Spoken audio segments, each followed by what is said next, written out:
It began subtly, as these things often do. A flicker in the corner of Cindy's room, a shadow too deep to be normal. I'd tell myself it was nothing, just my eyes playing tricks in the dim light.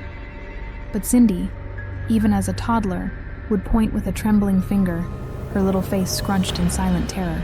I'd try to distract her, to look away, but the shadow was always there, a dark, unsettling presence. As Cindy grew, so did it. It solidified, taking a gaunt, unnatural form with limbs that seemed to bend impossibly. It stood by her bed, near her window, a silent, horrifying sentinel.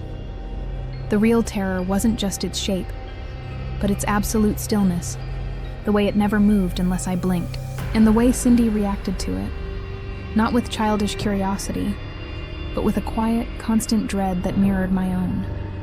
She never spoke to it, never played near it.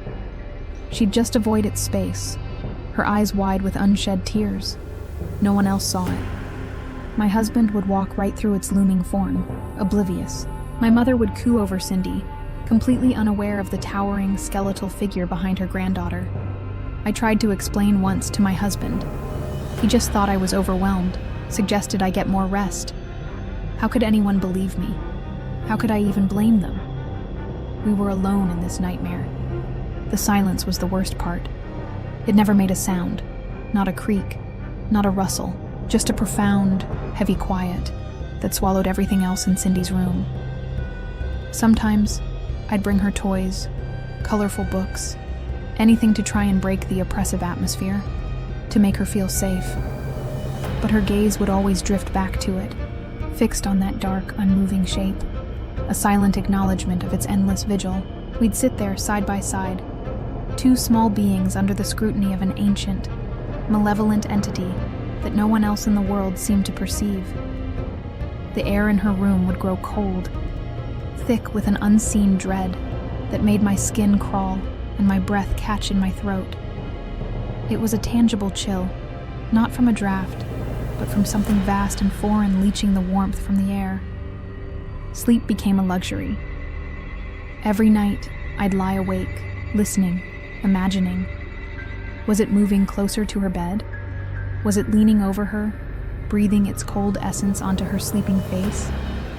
The fear was a constant, gnawing presence, more exhausting than any lack of sleep.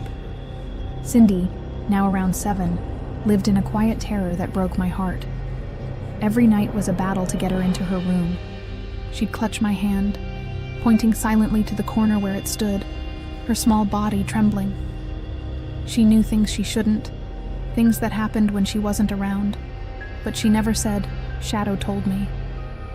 Instead, she'd whisper, "It showed me." It would stand over her bed when she slept, its unnatural form barely visible in the dark, and sometimes she'd wake up screaming, her small body racked with tremors, simply because it had moved an inch closer.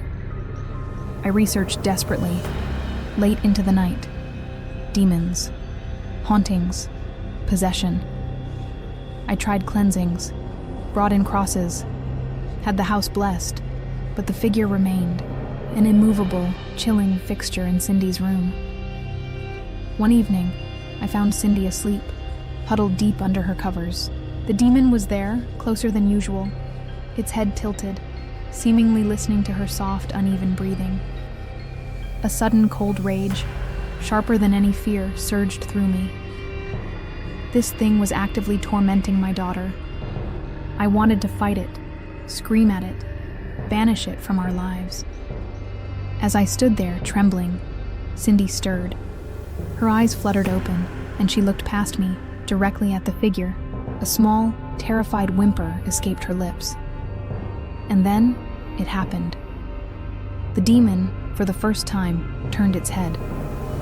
Its gaze, though I could perceive no eyes, felt like pure, ancient ice on my skin. For a fleeting, horrifying moment, its form shimmered, and I saw something within the darkness, something truly malevolent and utterly vast, shift. It wasn't just watching. It was actively feeding on our fear. And it wasn't Cindy's companion. It was her tormentor. And I knew, with a chilling certainty that settled deep in my bones that it was never going to leave. Not as long as Cindy was here. And perhaps not even then.